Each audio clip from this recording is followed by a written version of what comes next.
प्रणाम यज्ञ।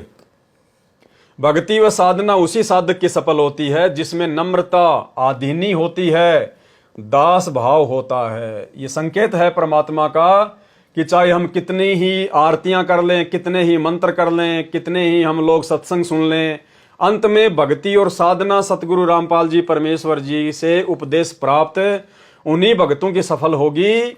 भक्ति व साधना उसी भगत की सफल होती है जिसमें नम्रता आधीनी होती है, दास भाव होता है। गरीब आदीनी के पास है पूर्ण ब्रह्म दयाल, मान बढ़ाई मारिए बेअदबी सिरकाल। दासा तन में दरस हैं सबका हो जा दास, हनुमान का हेथ ले रामचंद्र के पास। विभीषण का भाग बडेरा, दास भाव आया तिस नेड़ा। दास भाव आया बिस्वे बीसा, जाकू लंक दई बख्शीसा। दास भाव बिन रावण रोया, लंक गवाई कुल बिगोया। भक्ति करी किया अभिमाना, रावण समूल गया जग जाना। ऐसा दास भाव है भाई, लंक बगसते बार न लाई। ताते दास भाव कर भक्ति कीजे, सब ही लाभ प्राप्त कीजे। गरीब बेअदबी भावे नहीं साहिब के ताही, यानी उस परमात्मा को बेअदबी अच्छी नहीं लगती। आजाजील की बंदगी पल माहे बहाई। उपरोक्त अमृतवाणी सूक्ष्म वेद की है। इनका भावार्थ है कि भगत में विनम्रता होनी चाहिए, जिस कारण से भगत की भक्ति सफल होती है। यदि भगत साधना भी करता है और अहंकार भी रखता है तो उसकी साधना व्यर्थ हो जाती है।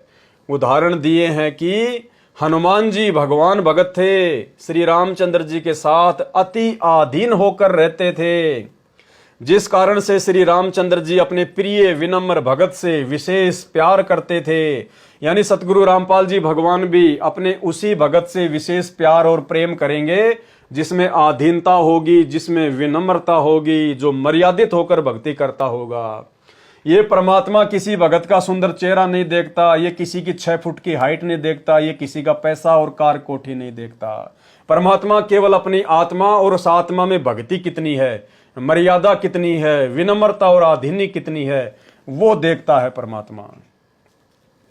रावण लंका देश का राजा था, उसने श्री शिव जी तम गुण की भक्ति की और अहंकार भी अत्यधिक रखा। यानी रावण ने भक्ति भी की और साथ में अहंकार भी था, जिस कारण से श्रीलंका का राज्य भी गवाया तथा कुल का नाश भी कराया। इसके विपरीत रावण का भाई विभीषण था, जो विनम्र था तथा मुनिंद्र ऋषि से दीक्षित था। यानी त्रेता युग में सतगुरु रामपाल जी परमेश्वर जी मुनिंद्र ऋषि के रूप में विभीषण और मंदोदरी के गुरु थे, जिस कारण से श्री रामचंद्र जी ने लंका का राज्य विभीषण नम्र भगत को बख्शीश कर दिया। जबकि आज हमें पता चल रहा है कि विभीषण को लंका का राज्य देने वाले श्री रामचंद्र जी नहीं थे, बल्कि विभीषण को लंका उसकी आधीनी, उसकी विनम्रता और मुनिंद्र ऋषि की शरण में होने के चलते परमेश्वर सतगुरु रामपाल जी भगवान ने बख्शी। वो भले ही श्री रामचंद्र जी के अंदर सत प्रेरणा करके ही दिलाया हो, लेकिन देने वाले सतगुरु रामपाल जी परमेश्वर जी ही हैं। यही कबीर परमात्मा है। और परमेश्वर कहते हैं कि करे करावे साइया, मन में लहर उठा, दादू सिर धर जीव के आप बगल हो जा।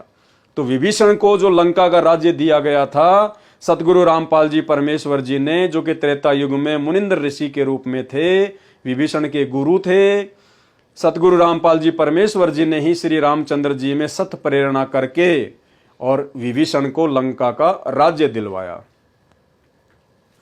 इसके विपरीत रावण का भाई विभीषण, जो विनम्र था तथा मुनिंद्र ऋषि से दीक्षित भी था, जिस कारण से श्री रामचंद्र जी ने लंका का राज्य विभीषण नम्र भगत को बख्शीश कर दिया, मुफ्त में दे दिया। इसलिए परमात्मा से सर्व लाभ लेने के लिए दास भाव अर्थात नम्रता पूर्वक भक्ति करनी चाहिए। ऊपर मुंह करके नहीं चलना चाहिए, अहंकार नहीं होना चाहिए, भक्तों से राग द्वेष ईर्ष्या नहीं होना चाहिए, लड़ाई झगड़ा नहीं करना चाहिए। जो गुरु बचन पे डट गए, कट गए फंद 84 के, कट गए फंद 84 के, कट गए फंद 84 के।